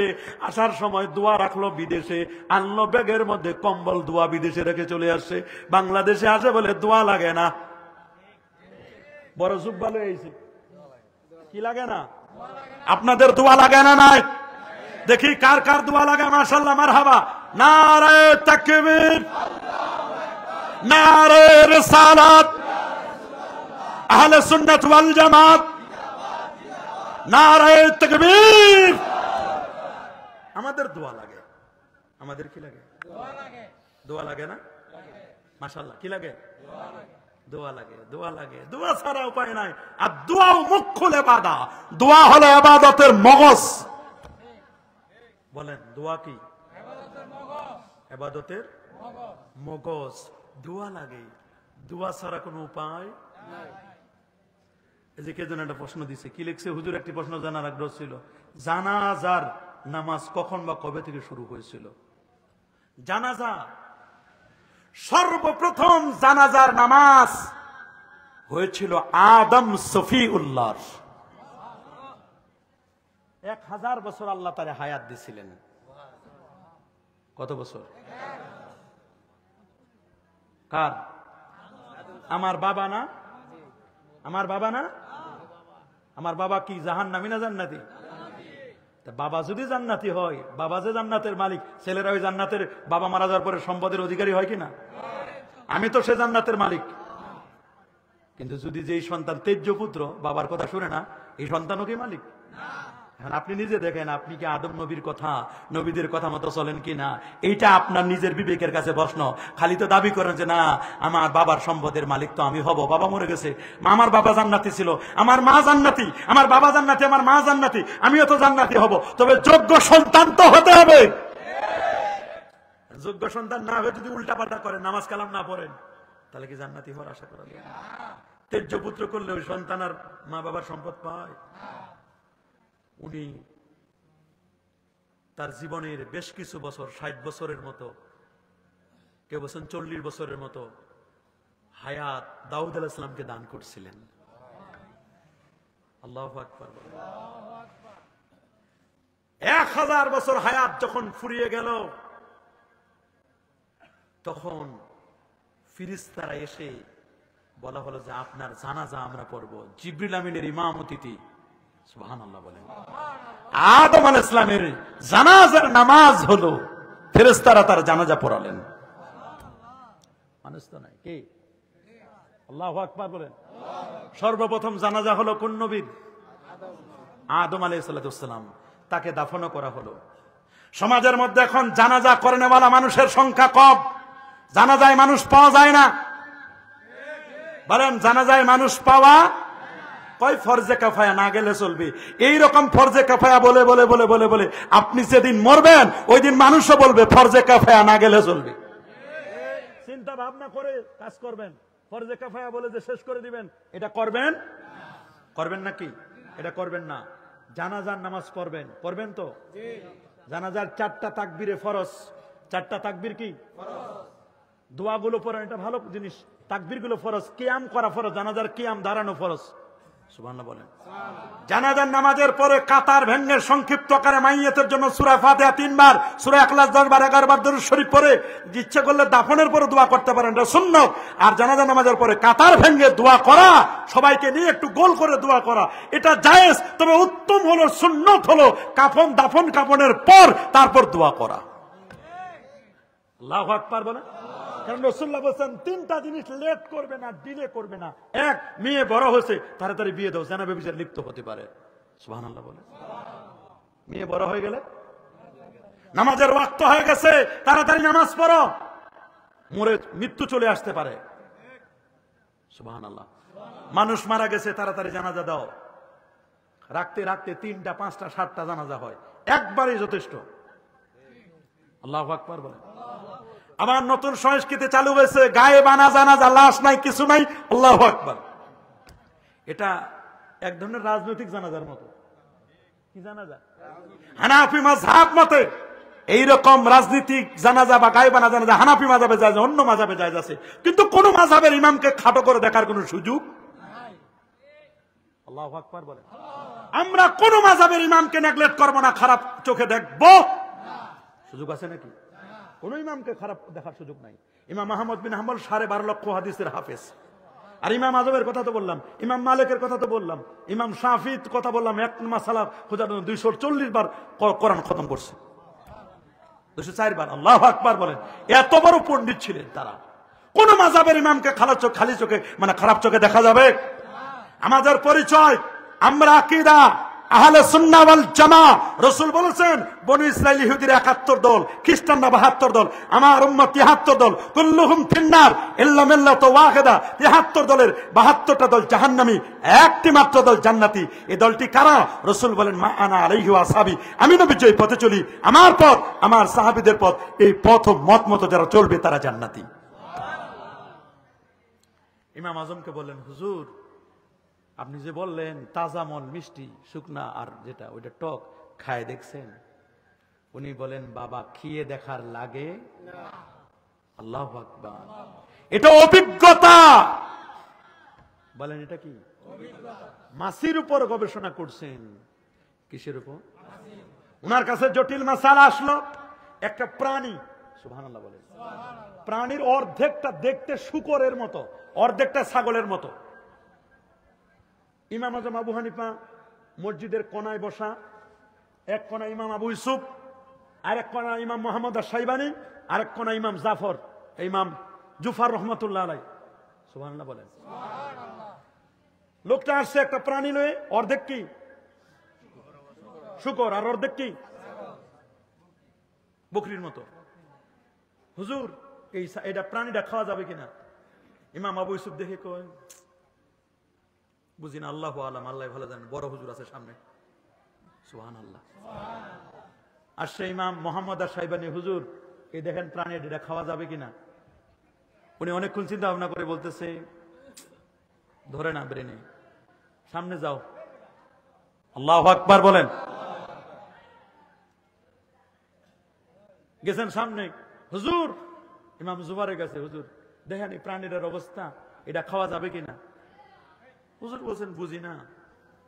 সামনে বড় হুজুর আছে, আল্লাহু আকবার বলেন না, সামনে কি? ইমাম আজম আবু হানিফা, সুবহানাল্লাহ, আল্লাহু আকবার বলেন। হুজুর বললেন, বাবা প্রাণীটাকে 3 দিন পর্যন্ত আটকায়া রাখো, গাছের নিচে বেঁধে রাখো, 3 দিন কোনো খাবার দিবা না। মাসালা কি জিজ্ঞেস করলাম আর কি উত্তর দিতেছে হুজুর। অনেক সময় অনেক জিনিস বুঝে আসে না। দেখেন না, বনি ইসরায়েলের যুগে একটা লোক সবাই রাত্রে ঘুমাইছে, সকালবেলা উঠে দেখে গেটের সামনে একটা লাশ পড়ে আছে। কি পড়ে আছে? সবাই তো কান্নাকাটি, লাশ পড়ে আছে। এলাকার সব মুরব্বী মিলে এক জায়গায় জমায়েত হয়েছে। বাবা এই লাশটা কে মারলো, এই লোকটারে কে মারলো, লাশটা কেন অবস্থায়? সব মুরব্বী, 100-র উপর মুরব্বী, দাড়ি পাকা সব বয়স্ক মুরব্বী বসে, আমরা তো রাতের বেলা সবাই ঘুমাইছি, লাশটা কে আনে ফেলে দিছে। ওই সময় তো সিসি ক্যামেরা ছিল? এখনকার মতো সিসি ক্যামেরা থাকলে তো সিসি ক্যামেরা ক্লিক করে বুঝে ফেলতে পারতাম। সিসি ক্যামেরা তো ছিল না। বলে যে রাত্রে আমরা ঘুমাইছি, কিন্তু একজন তো ঘুমায় না। বলে কে? কয় আল্লাহ। সুবহানাল্লাহ বলে, মাসালা দেখেন, কে ঘুমায় না? আল্লাহ তো ঘুমায় না। তাহলে আল্লাহর সাথে হটলাইন কার? আল্লাহর সাথে হটলাইন নবীদের। আমাদের যুগের নবীকে বলে মুসা আলাইহিস সালাম, চলো মুসা নবীর কাছে, খেলা ফাইনাল। আল্লাহু আকবার বলেন। সমস্যা কোথায়? সমস্যা হয়েছে, সমাধান আছে। যত সমস্যা তত কয়েকজন মুরব্বী, পোলাপান 2-1টা ভেজাল করতেছে। যা বাবা যা, ঘুমা ঘুমা ঘুমা, 11টা বাজে গেছে, আমারও সময় শেষের দিকে, 11:15 বাজে গেছে। চাইছিলাম 11টা শেষ করে দে, আর 10 মিনিট শুনবেন না ইনশাল্লাহ। আমি শুনছি আপনাদের এলাকার মানুষ নাকি 11টার পর একজনও থাকে না। তো দেখলাম এগুলো তো সবাই মানুষ, সবাই আছে। একজন কইছে, হুজুর কমু না? আরে মা বুঝে কয় কবেন না, কমু তো 3 দিন ধরে বাজে রাখছে, কমু না? ওইটা কোয়ার জন্যই তো আসল কথা মুরব্বী। হ্যাঁ হ্যাঁ বলবো, ওইটা যদি এখনই বলে দিতে উঠা দিবেন আপনি। ওইটারে ধরে রাখছি, 3 দিন পর্যন্ত বাদে রাখুক না, ফতোয়া দিতেছি এখনই। আল্লাহু আকবার বলেন। আরে যেমন আল্লাহু আকবার। কি বলতে চাইছিলাম বলে গেছি। হ্যাঁ, সব মুরব্বীরা গেছে কার কাছে? আমাদের এলাকায় এরকম একটা সমস্যা হয়েছে। এই সমস্যার কারণে আমরা তো এখন বিপদে পড়ছি। আপনার সাথে আল্লাহর হটলাইন, আপনি একটু আল্লাহর টেলিফোন করেন, একটু কথা বলেন আল্লাহর সাথে। আমাদের এই লোকটারে কে মারছে, খালি লোকটার নাম বললে হয়ে যাবে, আমরা বুঝে ফেলবো। সুবহানাল্লাহ।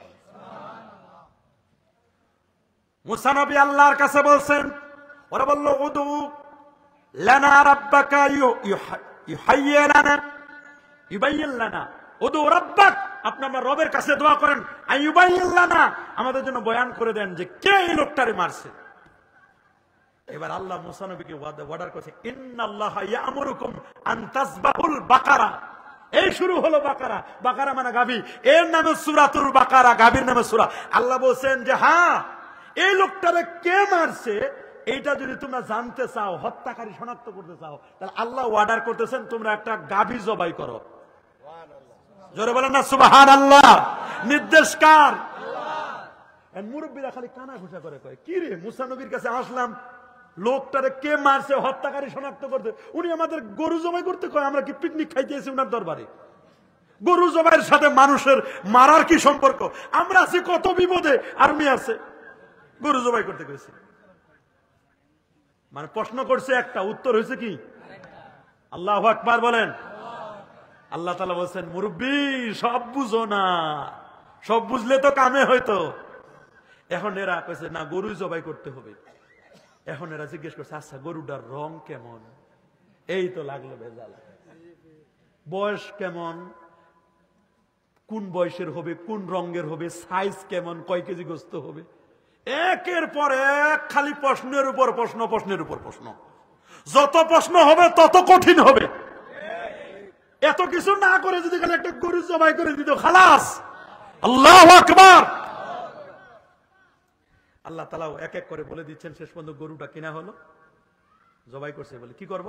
কয়েক গরুর একটা রান কেটে মরা মানুষটারে খালি টাচ করবা, টাচ করতে দেরি মরা মানুষটা জিন্দা হয়ে বলবে আমার অমুকে হত্যা করছে। ওরে বাপরে বাপ, এইটা যদি কাহিনী হয় তাহলে আর দরকার কি? এটাই তো ভালো। যাই একটা কেন 10টা গরু যাও। দেখছেন সিস্টেমটা কার? আল্লাহ কাছে একটা গরু জবাই করো, গরুটা জবাই করলে একটা রান নিবা, রানটা নিয়ে খালি মরা লোকটারে খালি ওই রান দিয়ে গরুর রানটা দিয়ে টাচ করবা, স্পর্শ করবা, সাথে সাথে মরা মানুষটা জিন্দা হয়ে বলে দিবে যে আমাকে অমুকে হত্যা করছে। এইরকম সিস্টেম যদি বর্তমান যুগে থাকতো, ওই যে আল্লামা শহীদ ইসলাম ফারুক রহমতুল্লাহ মারলো, আরো কত মানুষ মারা গেল। একটা গরুকে 10টা গরু জবাই করে রান দিয়ে টাচ করতাম, উনি বলতো যে অমুকে আমার নেতা মারছে, শেষ, কেসাক খতম। আল্লাহু আকবার বলেন। কত সুন্দর সিস্টেম ছিল। সুবহানাল্লাহ, সুবহানাল্লাহ। ও লোকটা সাথে সাথে গরু জবাই করার পরে টাচ করছে, সাথে সাথে দাঁড়ায় বলে দিয়েছে যে অমুকে আমার চাচাতো ভাই, চাচাতো ভাই আমারে মারছে সম্পদ কুক্ষিগত করার জন্য। আল্লাহু আকবার, আল্লাহু আকবার। হযরত ইমাম আযম আবু হানিফা রাহমাতুল্লাহ আলাইহি বললেন, ওইটারে কয়দিন বাদে রাখো? বলে হুজুর 3 দিন হয়ে গেছে, এখন কি করব? খাবো না, খাবো না। বলে এখনই শুরু হবে পরীক্ষা। একজনে বলল যাও কাঁঠাল গাছের পাতা আনো। কোন গাছের? উনি কাঁঠাল গাছের পাতা আনে সামনে রাখলেন। আরেকজনে বলে যাও মলমূত্র নিয়ে আসো, সামনে মলমূত্র রাখছে। বলছে এবার ছাগলটারে মানে প্রাণীটারে ছেড়ে দাও, যেই দিকে যাবে ফতোয়া ওই দিক। এখন ফতোয়া আপনারা দেন, যদি কাঁঠাল গাছের দিকে যায় তাহলে কি হবে? মাশাআল্লাহ, ফতোয়া তো দিয়ে দিচ্ছেন আপনারা মুফতি সাহেব। আল্লাহু আকবার বলেন। যদি মলমূত্র খাইতে যায়, শোয়ার খাওয়া যায় যাচ্ছে? দেখছেন ফতোয়া কি সিস্টেম। আল্লাহু আকবার। আমরা খালি ফতোয়া লয়ে মারামারি করি। ইমাম আযম আরেকজনের বাড়িতে গেছে, এখন আছে ঘরে মহিলা, সুবহানাল্লাহ, আছে একটা ছোট্ট বাচ্চা, উনার পিরিয়ড চলতেছে, মিন্স চলতেছে।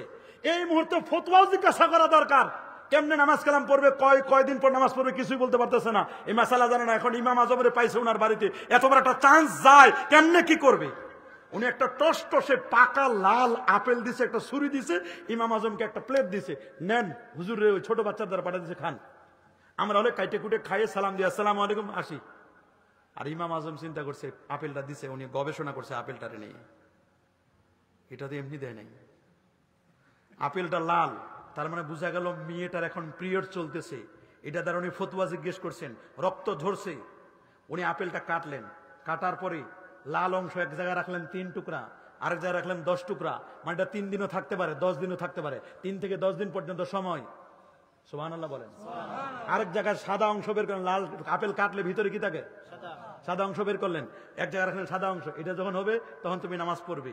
আর যখন 3 থেকে 9 এরকম লাল রক্ত জ্বলবে তখন নামাজ পড়া ওগুলোর কাজা। তবে যদি রোজা ছুটে যায় তাহলে রোজা যে কয়টা ছুটবে ওই কয়টা কাজা, রোজার কাজা আছে, নামাজের কাজা নাই। ইমাম আযমকে তহমত দিছে, আপনি নাকি কোনো কিয়াস করেন, আন্দাজ করে বলেন, আপনি খালি যুক্তি দেন। বলে যদি যুক্তি দিয়ে আমি কথা বলতাম তাহলে আমি নামাজ কাজা কথা বলতাম, রোজা কাজার কথা বলতাম না। আর নামাজের গুরুত্ব বেশি, রোজার গুরুত্ব তুলনামূলকভাবে নামাজের চেয়ে কম। তা আল্লাহ তাআলা তো বলছে যে নামাজ কাজা নাই, নামাজ কাজা হবে কিসের? তা আমি তো কোনোদিন কি আল্লাহর কথার বিপরীত বলছি যে না রোজার তো গুরুত্ব তুলনামূলক কম, ওটা আসে বছরে 1 মাস, আর নামাজের গুরুত্ব বেশি, এটা দ্বিতীয় রকম। নামাজের কাজা হবে, রোজার কাজা নাই। তার মানে আমি যুক্তি দিয়ে বলি না, আমি কোরআন এবং সুন্নাহ দিয়ে বলি। আল্লাহু আকবার বলেন। ওনাকে প্রশ্ন করছে আপনি যুক্তি দিয়ে বলেন। বলে যুক্তি দিয়ে যদি বলি, একটা মানুষ যদি পেশাব পাক না পাক, কথা বলে না, বলেন পেশাব পাক না পাক, এটা কোনো ইখতিলাফ আছে নাকি? মতবিরোধ আছে না? কোনো মতবিরোধ নাই। কিন্তু মানুষের যে বীর্য বের হয়, 1 ফোঁটা মনি বীর্য যদি বের হয়, মনি পাক না পাক, ওলামাদের মধ্যে 2টা দল ফুরুকুল মানির ব্যাপারে। কে বলছেন পাক, কে বলছেন না পাক। যারা বলছেন না পাক বলছে ওটা বের হলে গোসল ফরজ হয়, আর যারা বলছেন পাক তারা বলছেন এইটা দিয়ে আল্লাহ তাআলা নবী, রাসূল, ওলি, আউলিয়া, গাউস, কুতুব, আলেম, ওলামা এগুলো বানাইছে। নাপাক জিনিস দিয়ে আল্লাহ বানাইছে। 2টা দল হয়েছে। কয় দল? তা ওটা পাক না পাক 2টা দল হয়েছে। 1 ফোঁটা বীর্য বের হলে শাহওয়াতের সাথে গোসল কি হয়? অথচ কেউ ওটাকে পাক বলছেন, কেউ নাপাক বলছেন। অথচ পেশাব কেউ পাক বলে নাই, সবাই বলছে কি দিনে কত পেশাব করি, গোসল ফরজ হয়? যদি যুক্তি দিয়ে বলতাম তা আমি তো বলতাম যে না, পেশাব করলে গোসল ফরজ। বলেন পেশাব করলে কি? তা তো আমি বলি নাই, তার মানে যুক্তিবাদী নয়। ইমাম আজম আবু হানিফা বলছিলেন বাস্তববাদী, কোরআন এবং সুন্নাহর আলোকে বলতেন। কোরআন, সুন্নাহ, ইজমা, কিয়াস। আল্লাহু আকবার বলেন, আরো যেমন আল্লাহু আকবার। তা আমরা মাযহাবে হানাফি, বলেন কোন মাযহাব? হানাফি মাযহাব মধ্যে হাত উঠাবো এই পর্যন্ত, কোন পর্যন্ত? কানের লতি বরাবর, আঙ্গুলগুলো কেবলা দিকে থাকবে, হাত বাঁধবো নাভির নিচে, কোন জায়গায়? নামাজে দাঁড়াবো, দুই পায়ের মাঝখানে ফাঁক, কয় আঙ্গুল? বলেন। ইমাম সাহেব যখন কেরাত পড়বে, হুজুর কেরাত পড়বে, আমরা সবাই শুনবো পিছনে। হুজুরের টাকা দিই, খাওয়াই, বেতন দিই, আমরা কেন কেরাত পড়বো? হুজুরে কেরাত পড়বে। কথা বলেন না, কেরাত পড়বে কে? হুজুরে। আল্লাহ কোরআনে বলেন সূরাতুল আরাফের 204 নম্বর আয়াত, ওয়াইজা কুরিয়াল কুরআন ফাসতামিউ লাহু ওয়া আনসিতু লাআল্লাকুম তুরহামুন। নামাজে যখন কেরাত পড়াবে গভীর মনোযোগে শুনবে, যদি শুনতে পাও তো শুনবে গভীর মনোযোগে, শুনতে না পারলে চুপ করে থাকবে। ফজরে শুনি শুনবো, যোহর আসরে শুনি না চুপ করে থাকবো, মাগরিবে এশায় শুনি শুনবো, শুনতে না পারলে চুপ করে থাকবো। তাহলে ইমাম সাহেব হুজুর কেরাত পড়বে, আমরা চুপ করে পিছনে শুনবো। হুজুরও কেরাত পড়তেছে, আমিও পিছনে কেরাত পড়তেছি, আমিও ওয়াজ করতেছি, আপনারা ওইখান থেকে শুরু করছেন, সবাই একটু একটু করে ওয়াজ করা। কে কারটা শুনবে? ঝগড়া লাগবে না নাই? বলেন না, ঝগড়া লাগবে না নাই? আপনারা সবাই বসে বসে শুনতেছেন আর আমি একাই ওয়াজ করতেছি, একাই বকবক করতেছি, এটা মজাই তো। তো ভালোই তো হইতেছে। আপনারা যদি সবাই বলতেন, আমিও বলতাম, ওইখানে একটু বাচ্চারা কথা বলে তাতে বিরক্ত আসে, সবাই যদি আপনারা বলতেন, তাহলে আমার কি ওয়াজ করার লাগতো? আল্লাহর কাছে এরকম বলবো, সবার পক্ষ থেকে একটে দায়িত্ব বেহাজাল ইমাম। ইমাম সাহেব হুজুর বলবেন আলহামদুলিল্লাহি রাব্বিল আলামিন, সুবহানাল্লাহ, الرحمن الرحيم مالك يوم الدين। আমরা পিছনে সবাই চুপচাপ করে শুনতেছি, গায়রিল মাগদুবি আলাইহিম ওয়ালাদ-দাল্লিন। ইমাম সাহেব বলবে আমিন, আমরাও বলবো আমিন, ফেরেশতারাও বলে আমিন। কয়জন বলে? আচ্ছা, এত বছর ধরে নামাজ পড়লেন, আপনারা তো অনেক পাওয়ারফুল মানুষ, আমার নদীর তীরে মানুষ আপনারা।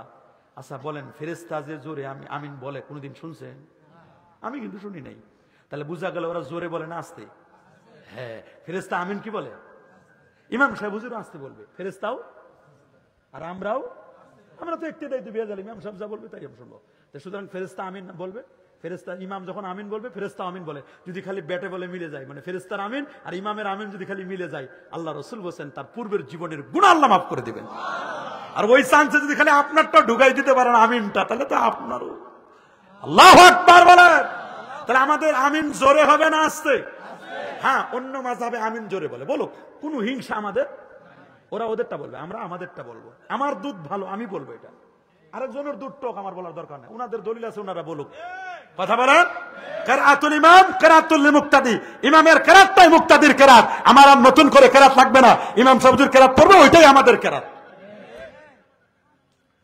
নামাজ শেষ, সালাম ফিরাবে, অনেকে পিছনে ঘষা দিয়ে দৌড় মারে, আছে না? আছে না? আমরা কি দৌড় দিব? সালাম ফিরাইছি, নামাজ শেষ, নামাজটা যে পড়লাম যেভাবে আল্লাহ পড়তে বসে পড়তে পারছি? পড়তে যেহেতু পারলাম না, আল্লাহর কাছে একটু বলি, আল্লাহ রব্বানা যালামনা আনফুসানা, আল্লাহ জুলুম করছি, যেভাবে তুমি পড়তে বসে পড়তে পারি না, আল্লাহ তুমি কবুল করে নিও। সবাই মিলে একটু দোয়া করে হাত তুলে দোয়া করলাম, এটা কি নাজায়েজ?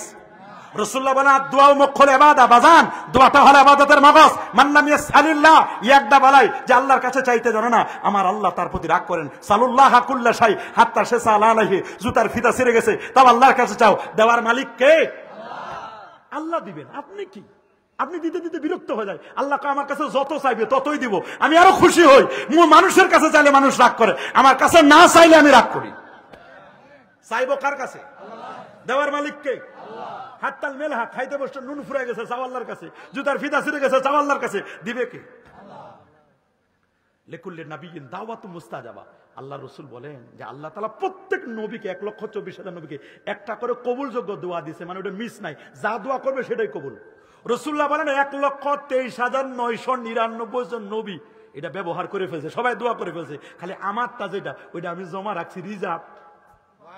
খুশি হয় নাই? রিজার্ভ রাখছে কে? আমাদের রাসূল। কে? কি রাখছে? কি? দোয়া। এটা কি দোয়া কবুল হবে না হবে সম্ভাবনা আছে? না, কবুল হবে নিশ্চিত। সুবহানাল্লাহ বলেন। এটা আল্লাহ বলে দিয়েছে যে প্রত্যেক নবীর জন্য একটা দোয়া আমি আল্লাহ কবুল করে নিব, যা চাইবে তাই দিব। ফাতাআজ্জালা কুল্লুল আমবিয়া, এটা বুখারীর বর্ণনা, কিতাবুদ দাওয়াতের প্রথম হাদিস। প্রত্যেক নবী এই অফারটা ব্যবহার করে ফেলছে, চান্সটা নিয়ে ফেলছে। আমারটা জমা রাখছি। সাহাবীরা বলে, হুজুর কারা কারা পাবে আপনার এই অফার, কে কে লাভ করবে? রাসূলুল্লাহ বলেন, আমার উম্মতের মধ্যে যারা বিশ্বস্ততার সাথে কলেমাটা পড়বে, লা ইলাহা ইল্লাল্লাহ মুহাম্মাদুর রাসূলুল্লাহ সাল্লাল্লাহু আলাইহি ওয়াসাল্লাম, এই কলেমাটা যারা পড়বে বিশ্বস্ততার সাথে, আমি রাসূলুল্লাহর শাফাআত, এই দোয়াটা তারা লাভ করবে। আল্লাহু আকবার বলেন। আপনারা কি নিতে চান এই দোয়াটা? হাত তুলে দেখান, হাত তুলে দেখান। নারায়ে তাকবীর, নারায়ে রিসালাত, আহলে সুন্নাত ওয়াল জামাত, কোরআন সুন্নাত যেখানে, ওলি আল্লাহ যেখানে, নূর নবী যেখানে, মাযহাব যেখানে, 20 রাকাত তারাবি যেখানে, নারায়ে তাকবীর। মাশাআল্লাহ, মাশাআল্লাহ, মাশাআল্লাহ। আল্লাহ কবুল করো, মঞ্জুর করো। আমরা সবাই ঐক্যবদ্ধ থাকতে চাই কি চাই না? বলেন। কোরআনে কি নামে একটা মাসি বললাম সূরা আছে? আচ্ছা আপনারা বলেন, মৌচাক দেখছেন না? আপনাদের এলাকায় আছে? আচ্ছা, মৌমাছি দেখতে তো নম্র ভদ্র দেখায়, ঠিক না? একটা মৌচাকে বিজ্ঞানীরা বলছেন, অস্ট্রিয়ার বিজ্ঞানী কার্ল ভন ফ্রেস, উনি মৌমাছিকে নিয়ে গবেষণা করে নোবেল পাইছেন। দ্য ড্যান্সিং বি, নেচে যাওয়া মৌমাছি, এটার উপর গবেষণা করে তিনি নোবেল পুরস্কার পাইছেন। অস্ট্রিয়ার একজন বিজ্ঞানী কার্ল ভন ফ্রেস, সুবহানাল্লাহ বলেন। আমার কাছে বইটা আছে, দ্য ড্যান্সিং বি, নেচে যাওয়া মৌমাছিকে নিয়ে উনি গবেষণা করেছেন। আল্লাহু আকবার বলেন। তিনি বলছেন এক একটা মৌচাকে কমপক্ষে 20 থেকে 22,000 মৌমাছি থাকে। আচ্ছা আপনারা বলেন, মৌমাছিগুলো কত সুন্দর করে একটার সাথে আরেকটা মিলেমিশে থাকে। ওয়াতাসিমু বিহাবলিল্লাহি জামিআ, ঐক্যবদ্ধ থাকে। আচ্ছা আপনারা বলেন, মৌমাছির নিচ দিয়ে যখন যান ভয় লাগে? সত্য কথা বলেন, লাগে? লাগে। সত্য কথা বলেন, লাগে না? কারণটা কি জানেন? ঐক্যবদ্ধ আছে সবাই। সোজা কথা, সবাই কি 20-22,000 মৌমাছি যদি মৌমাছির মতো এরা যদি ঐক্যবদ্ধ থাকে, নম্র ভদ্র ঐক্যবদ্ধ থাকে, এদের নিজ দিয়ে যাওয়ার সময় যদি ভয় লাগে, তাহলে সারা পৃথিবীতে 450 কোটি মুসলমান খালি যদি ঐক্যবদ্ধ থাকে, নাস্তিক বেঈমানরা ভয় পাবে না? না জোরে বলে পাবে না? মৌমাছিরে যদি ঐক্যবদ্ধ 20-22,000 থাকলে যদি ভয় পায়, তাহলে মানুষ যদি ঐক্যবদ্ধ থাকে পাবে না? আচ্ছা আলেম ওলামারা যদি ঐক্যবদ্ধ থাকে ভয় পাবে না? পীর মাশায়েখরা যদি ঐক্যবদ্ধ থাকে পাবে না? ভয় কিন্তু পাবে, এটা মনে রাখেন। মৌমাছিরে যদি ভয় পায়, আচ্ছা মৌমাছি তো নম্র ভদ্র নাকি? কিন্তু কোনোদিন কি টেস্ট করে দেখছেন কেমন? বলেন। মনে রাখবেন, মাসলাকে ফুরফুরা, মাসলাকে সারসিনা, আমরা কখনো গায়ে পরে ঝগড়া করতে চাই না। আমরা নম্র ভদ্র, আমাদের পোশাক আশাক, সিরাত সুরত, তরিকা মশ, দ্বীনি মাদ্রাসা, এগুলো আমাদের সব ঠিক। আমরা অরাজনৈতিক সংগঠন জমিয়ত হিজবুল্লাহ, যুব হিজবুল্লাহ, ছাত্র হিজবুল্লাহ, নম্র ভদ্র, আমরা গায়ে পরে ঝগড়া করতে চাই না। তবে আমাদের অ্যাকশনটা কেমন যদি দেখতে চাও, মৌমাছির মধ্যে একটা ঢিল মারে দেখো মজাটা কেমন।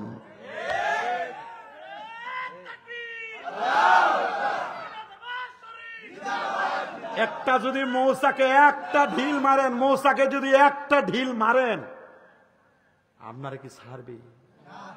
ওরে বাপরে বাপ, মৌমাছিগুলো ভ্যান ভ্যান করে এমন শব্দ করে আপনারে ধরবে আর কামড়াইবে, স্পট ডেট। শোনেন নাই মৌমাছির কামড়ে মানুষ মারা গেছে? ভীমরোলের কামড়ে মারা গেছে? মরে না? এরা আল্লাহর সেনাবাহিনী।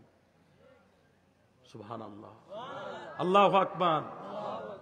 সাবধান, এই দেশে আমরা কোরআন এবং সুন্নাহর রজ্জুকে ঐক্যবদ্ধ হয়ে মজবুত করে ধারণ করতে চাই। কোনো বিচ্ছিন্নতা নয়, মারামারি নয়, কাটাকাটি নয়, দলাদলি নয়, ছোট্ট খাট্ট বিষয়কে কেন্দ্র করে দলাদলি কোন্দল মারামারি করবেন না। সবাই মিলেমিশে আমরা থাকবো, আলেম ওলামা ঐক্যবদ্ধ থাকবো। থাকবো কি থাকবো না? থাকবো না ইনশাআল্লাহ। সবাই ঐক্যবদ্ধ থাকবো, ঝগড়া করবেন না, আল্লাহর রাস্তায় বসে ফাসাদ করবেন না, মসজিদে ঝগড়া ফাসাদ করবেন না।